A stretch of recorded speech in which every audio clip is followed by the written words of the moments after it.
Thank you, Jim. Thank you all for coming. I'd like to say on behalf of my wife and I, especially to you, the Fourth Estate, you have covered this siege on our home over the last 72 hours. It is an unjustified siege, a siege that my family need not have gone through. It is actually a siege that is premised on nothing else but persecution. Persecution. I'm an innocent man as I stand here. Everything you have seen from the so-called police is a complete fabrication. Whatever was found here in this home, as they are trying to publicize, those are licensed firearms. Every single one of them. And yet they want to try and say they found something big here. They never bothered to try and ask us or to justify their presence in this home. Any other action you have seen in other parts of the country, we are told in a so-called residence in Malindi, they found guns. This is an amazement to us because we don't know what they're talking about. It is a complete persecution, complete and absolute persecution. Let me say here that if it was not for the will and the strength and the prayers of Kenyans, many of us would not be standing as we are standing here today. Many of us. My wife you're seeing here was assaulted by a police officer. All in the name of her trying to record what they were doing in this house. Recording breakages they were doing.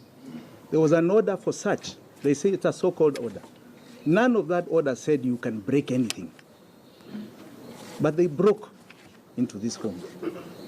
They tried to desecrate the home which my children have grown up in. My wife and I live in. And this is personal, very, very personal, as everybody's home is. They came in here, more than 100 people, as though I'm the worst criminal in this land.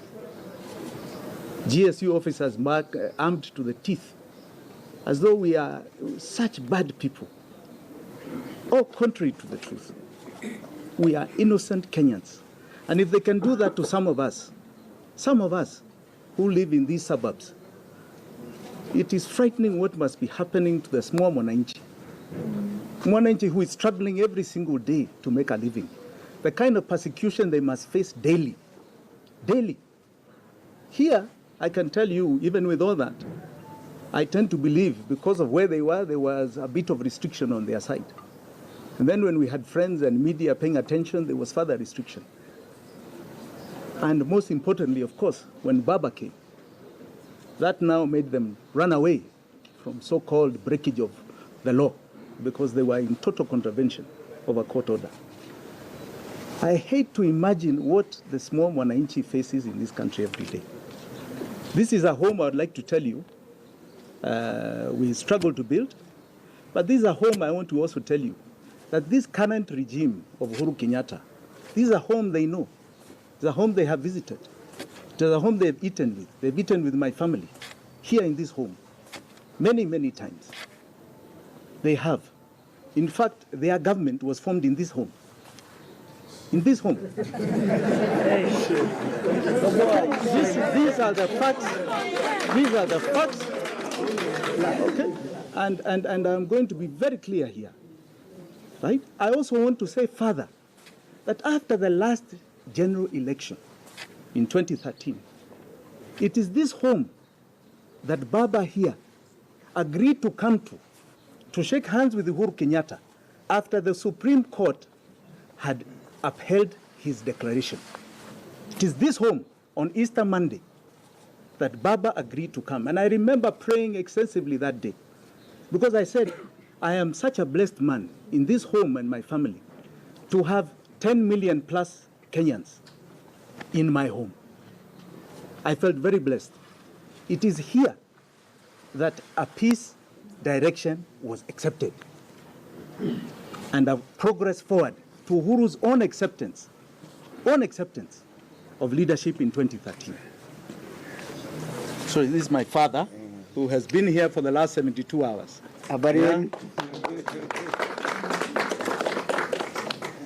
So in this home has been a very privileged base for a lot of what has happened, and blessings, most importantly, for my family. It is this home again that the same regime has come to desecrate, come to destroy, for only one purpose. One purpose. One purpose. And it is political.